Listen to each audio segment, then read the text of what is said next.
we have actually an important result which is known as Rao-Blackwell and Rao-Blackwell-Lehman-Schaffe theorem.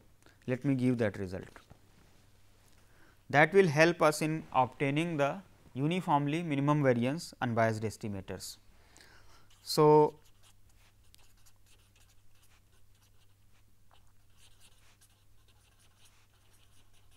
the Rao-Blackwell theorem says that let dx be unbiased for g theta and t be a sufficient statistic. Then let us define say h t as expectation of dx given t, conditional expectation. Then this is unbiased for g theta and variance of h t is less than or equal to variance of dx for all theta. Now, this means that if there is a estimator which is not dependent upon the sufficient statistic, I can transform it by conditioning upon the sufficient statistic and get something which is better. That means, it is always advisable to start with functions of sufficient statistic for making estimation. Now, further strengthening of this theorem is done if we use the concept of completeness also.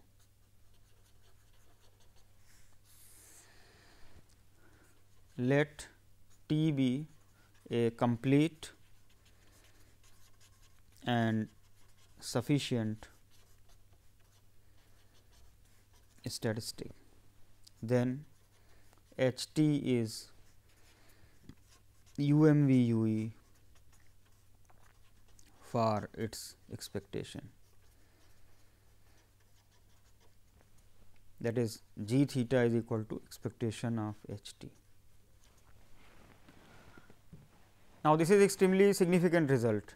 It means that whenever I have a complete sufficient statistic and I have to find out UMVUE of any parametric function, then I consider an appropriate parametric function which will be based on the complete sufficient statistic and it will be unbiased.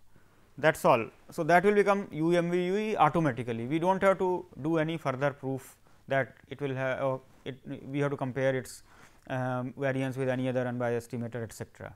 It will be automatically. The reason is that the property of the completeness, that the only unbiased estimators of 0 is 0 itself. That means, for any given parametric functions based on the complete sufficient statistic, you can't have 2 unbiased estimators. If there are 2, then they will be same with probability 1.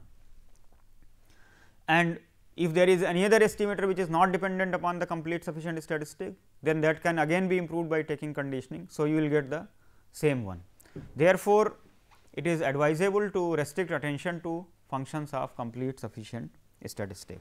Now, this gives us a very convenient tool for deriving unbiased estimators in various problems. So, let us go back to the examples which we have done earlier. So, one of the first problems we considered was estimation of the parameter of a Poisson distribution. So, now the question arises about the completeness and sufficiency. So, here T is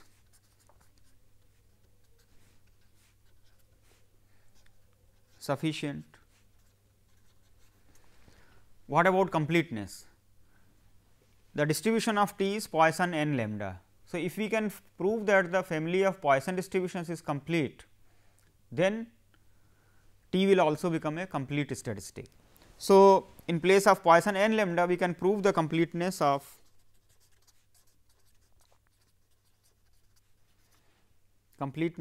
Poisson lambda family.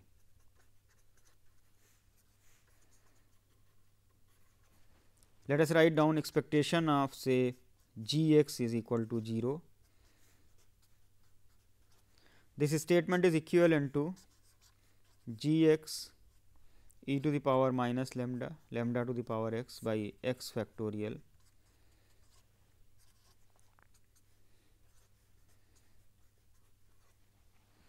So, since lambda is positive, this we can multiply on both the sides by e to the power lambda, and g x by x factorial term I can combine as some g star x.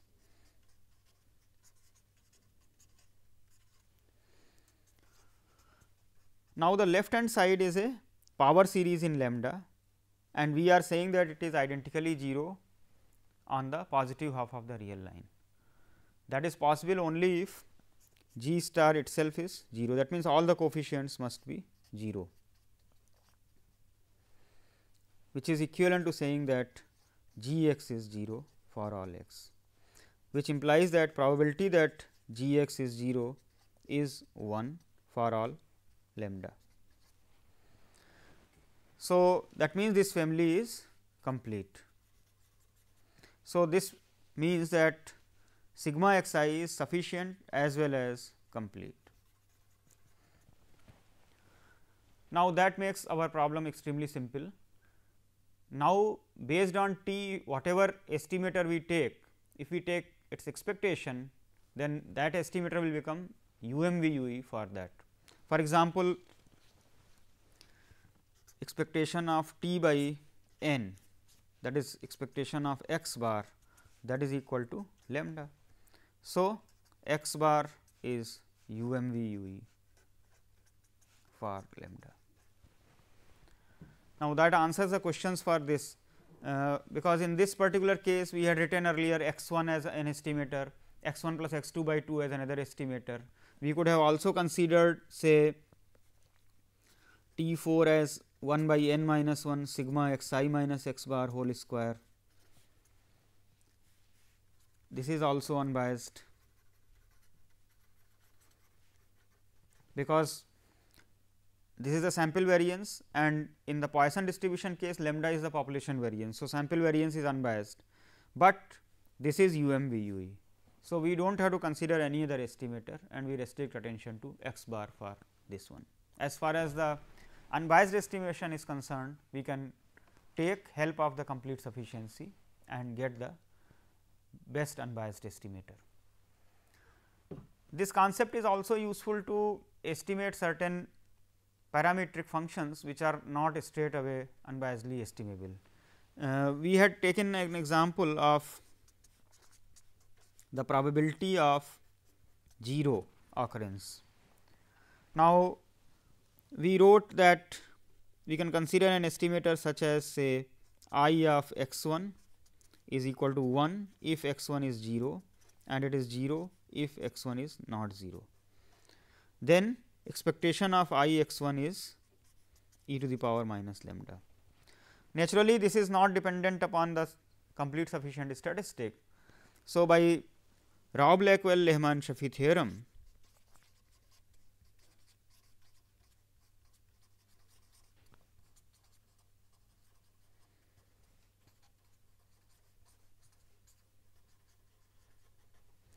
let me write it as d t is equal to expectation of I x 1 given t, this is UMVUE.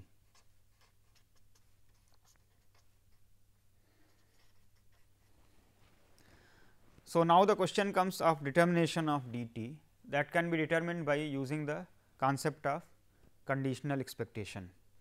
So,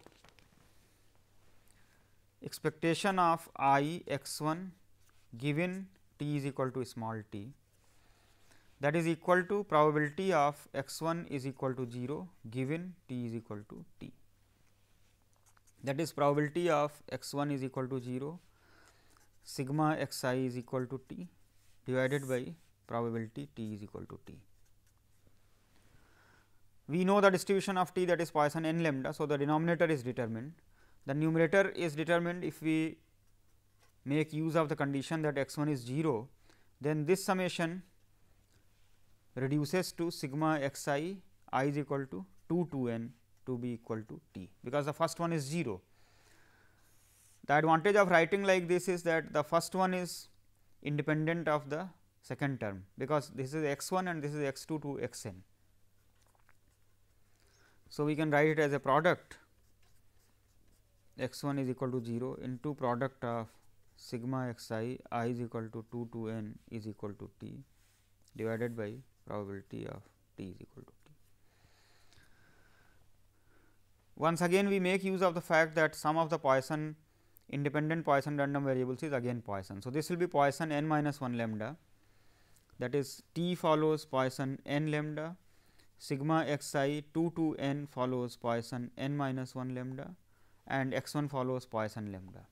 So, we can substitute these values here. This is e to the power minus lambda, e to the power minus n minus 1 lambda, n minus 1 lambda to the power t divided by t factorial, then e to the power minus n lambda to the power t by t factorial. So, these terms obviously cancel out and we are left with n minus 1 by n to the power t, which you can write as 1 minus 1 by n to the power t. So, dt, that is 1 minus 1 by n to the power t is UMVUE for g lambda.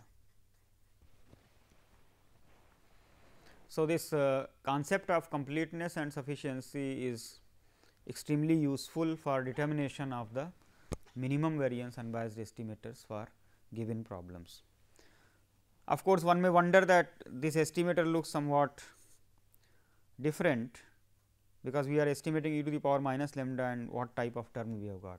But if you see carefully, if I take the limit of this as n tends to infinity, it is actually e to the power minus x bar, because this is nothing but n times x bar. So, this becomes e to the power minus x bar, which was actually the maximum likelihood estimator. So, this is another important point, that in most of the practical situations asymptotically the minimum variance unbiased estimator and the maximum likelihood estimator will be same. There have been some results in this direction. Let us take some other practical problems. Say x 1 x 2 x n follows normal mu sigma square distribution. Now, let us determine a complete sufficient statistics here. Write down the joint distribution of x 1 x 2 x n. So, that is 1 by sigma to the power n root 2 pi to the power n e to the power minus 1 by 2 sigma square sigma x I minus mu square. Now, if we write the term like this, it is not easy to understand that what will be a sufficient statistic, because here all the observations are coming into picture. So, we do slight algebraic simplification.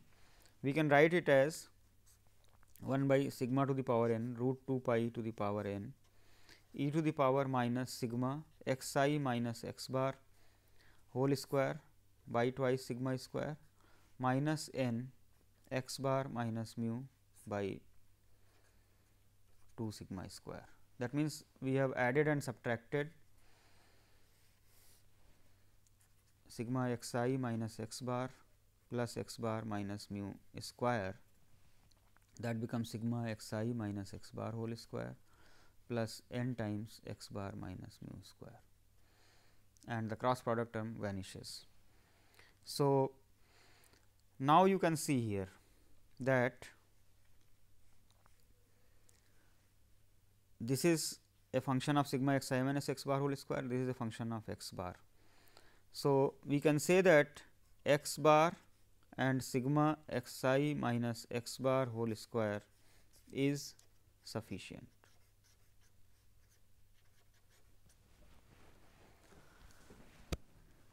Any one to one function of a sufficient statistics will also be sufficient. In fact, we can write the general thing that if t is sufficient and t is a function of u then u is also sufficient. On the other hand, if T is complete and V is a function of T, then V is also complete.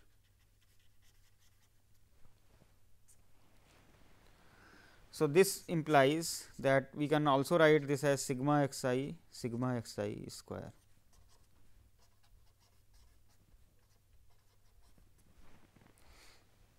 Now, the question comes about checking the completeness of this. That will involve the joint distribution of x bar and sigma xi minus x bar whole square, which we already know.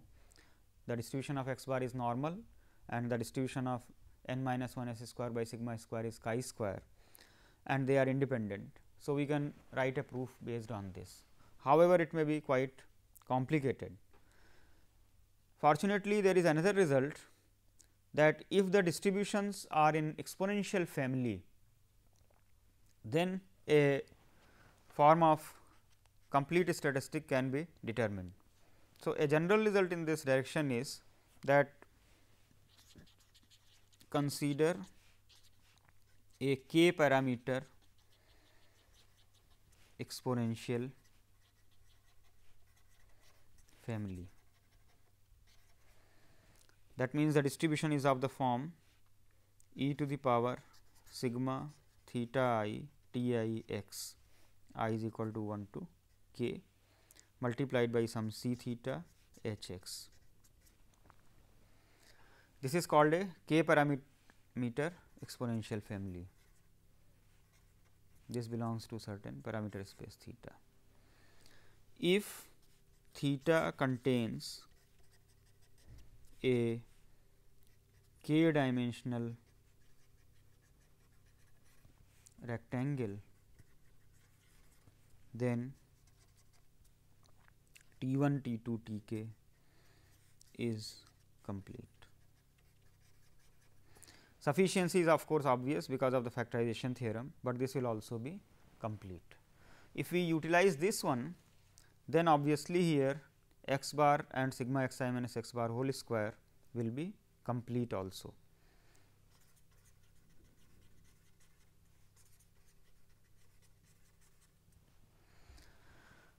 Because this can be considered as a 2 parameter exponential family. One of the parameters can be written as minus 1 by 2 sigma square and another parameter can be written as minus n by 2 sigma square. So, the range of the parameters is minus infinity to infinity and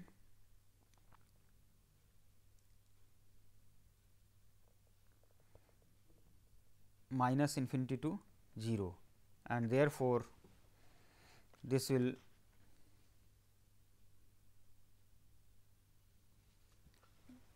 this can be written in this following fashion: 1 by sigma to the power n root 2 pi to the power n e to the power minus 1 by 2 sigma square sigma x I square minus 2 mu x I plus mu square.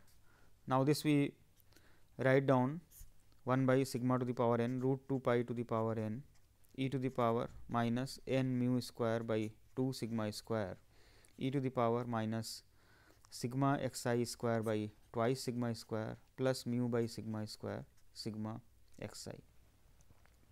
So, if we write in this particular fashion, you can see that we can consider it as a 2 dimensional parameter. Theta 1 we can take to be minus 1 by 2 sigma square, theta 2 we can take to be mu by sigma square, T 1 we can take to be sigma x I square and T 2 we can take to be sigma x I. So, the range of theta 1 is from minus infinity to 0 and the range of theta 2 is from minus infinity to infinity. So, obviously, this contains 2 dimensional rectangles. Therefore, sigma x I square sigma x I is a complete statistic. The sufficiency is already established through factorization theorem. Therefore, we conclude that sigma x I square is sufficient and complete, or x bar and sigma x I minus x bar whole square is a complete and sufficient statistic. This is a 1-to-1 function of this. Now, the estimation problem for finding out the minimum variance unbiased estimators becomes very simple. For example, expectation of x bar is mu. Therefore, x bar will be minimum variance unbiased estimator for mu. We have also proved that expectation of S square is sigma square, that is sigma x I minus x bar whole square by n minus 1, which is a function of this. Therefore, that is also a UMVUE. So, we conclude that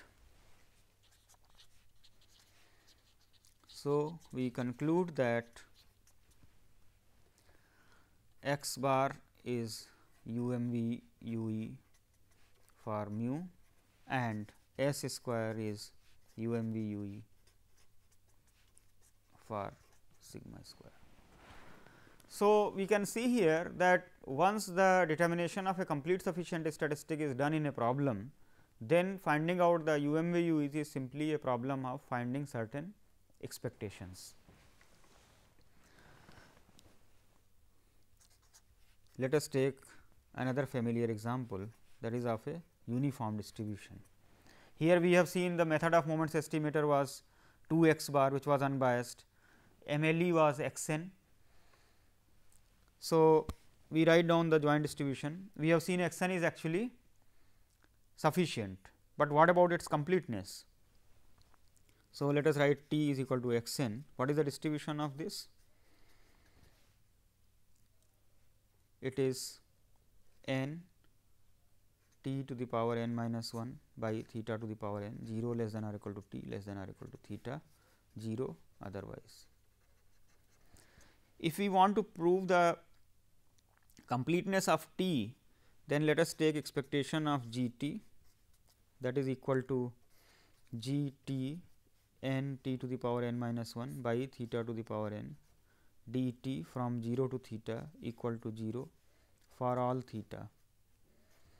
Now, you see here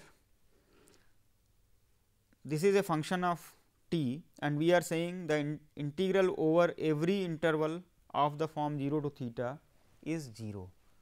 Now, through the intervals of the form 0 to theta, we can generate all the Lebesgue measurable sets on the positive real line.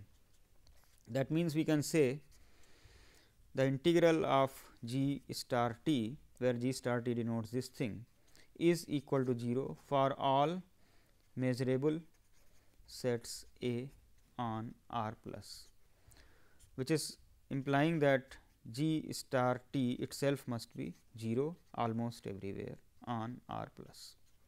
This implies G T is 0 almost everywhere on R plus.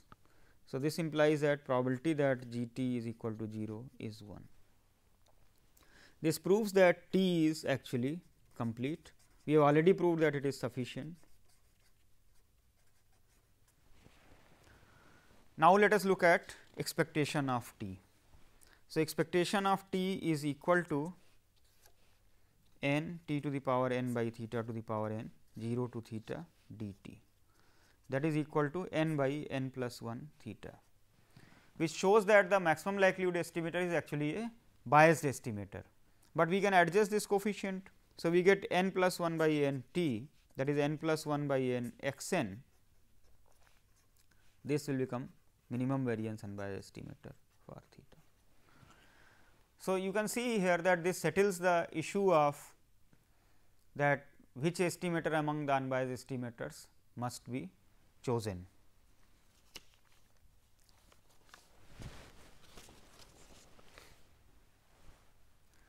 The concept of completeness and sufficiency is quite significant in statistical inference. Here we have given examples for the estimation problems.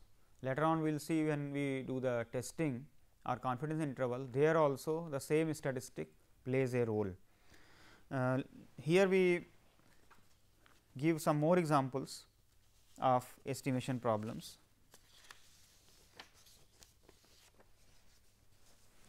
Suppose in place of mu, the mean of a normal distribution is given to be 0. Let us see how this modifies the given problem.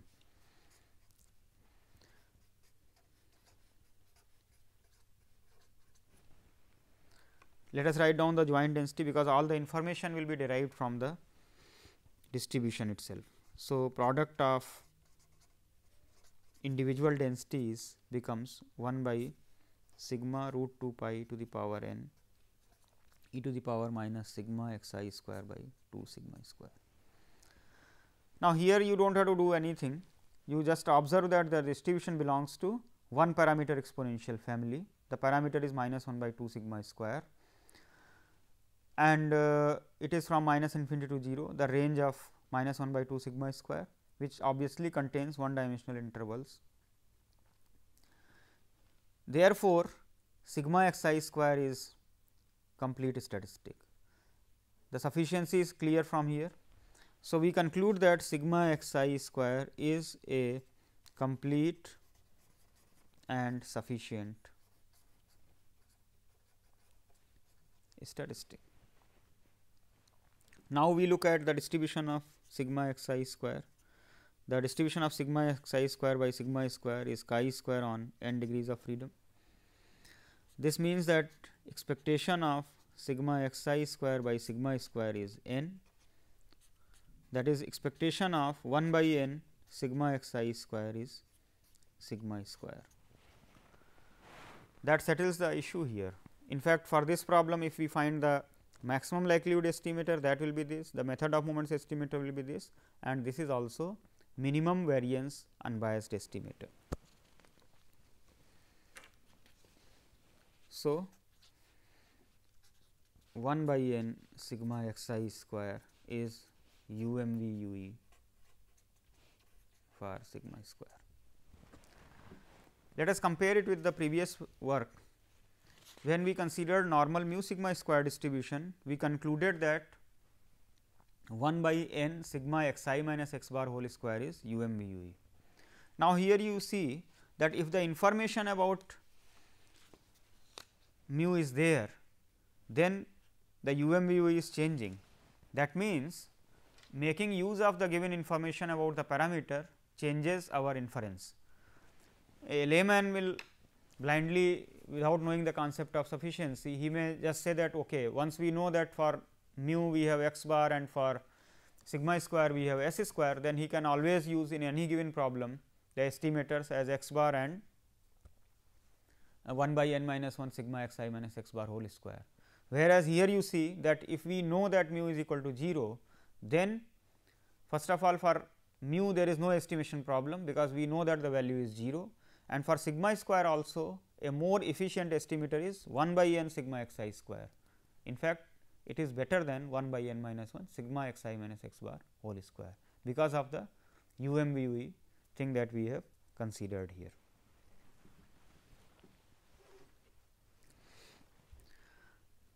This also shows that whatever information is coming in the form of the likelihood function, that means the data and the parameter space, that should play full role in deriving any inference, in particular for estimation.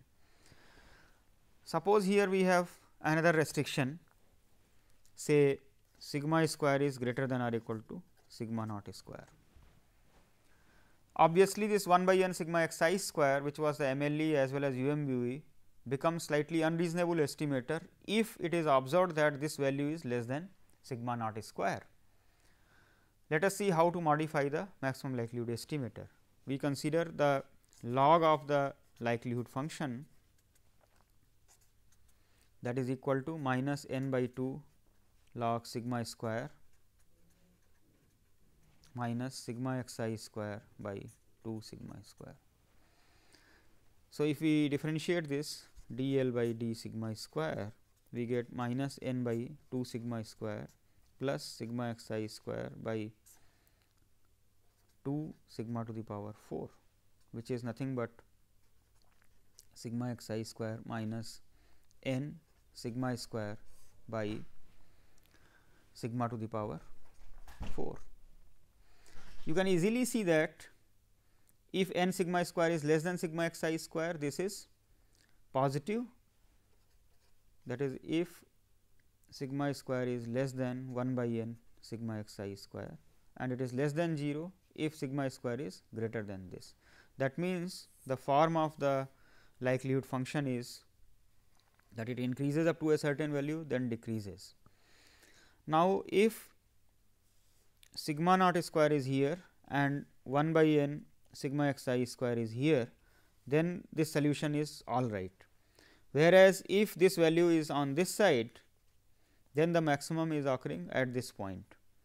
Therefore, the maximum likelihood estimator for sigma hat square becomes 1 by n sigma x I square if sigma x I square by n is greater than or equal to sigma naught square, and it is equal to sigma naught square if it is less.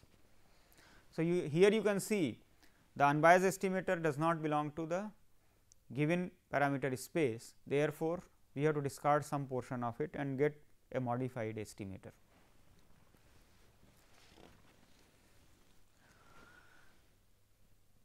Suppose in the same problem x 1 x 2 x n follows normal mu sigma square, and we are interested in the estimation of sigma. Now, if maximum likelihood estimation is to be done, then immediately we can take the square root of the estimator of sigma square, but that will not preserve the unbiasedness. So, we can then make use of the concept of completeness and sufficiency. Here we know that S square by sigma square follows chi square on n minus 1 degrees of freedom. So, we take expectation of square root of this quantity and we obtain a multiple of a constant here. Now, we adjust that constant here.